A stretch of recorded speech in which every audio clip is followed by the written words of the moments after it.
He pūkenga kaiwhakaari mā tātahi no te haikura o Whangārei, a Jackson Terry o Ngāti Maniapoto, kua tohua ki te tūranga matua i te Whakaaturanga High School musical on stage.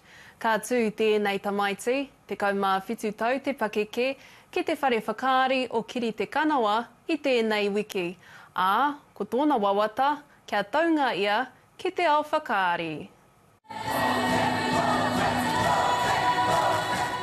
Atu i te papatākaro ki te whare tapere, tērā tētahi whetū maiangi hou, te mahuta i te pai. It was a little bit of a fluke actually for me. I played rugby for 10 years. Rugby was my thing. And then I got an injury and my doctor said that I shouldn't play anymore, shouldn't do contact sports anymore.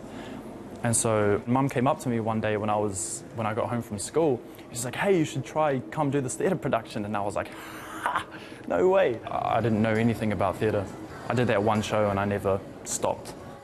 Heoi, e hara i te mahi tauhau rawa ki tēnei rangatahi Māori, I tipu mai I roto I ngā mahi ka pahaka.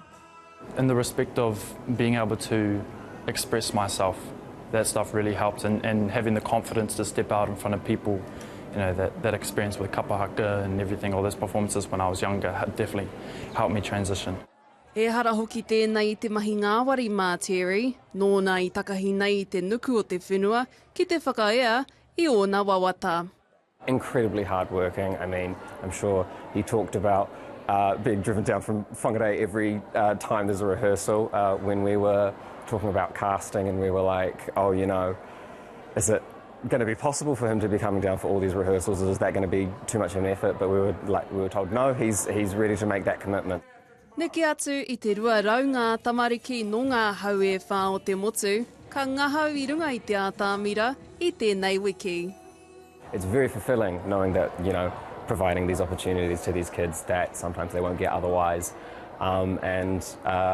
I think the biggest thing that people can expect is a lot of very happy, energetic children on stage who are hopefully having a very, very good time. That feeling of getting on stage and being that person, I don't know what it was, but it was something that I never got from rugby, I never got from school, and I would not trade that for anything.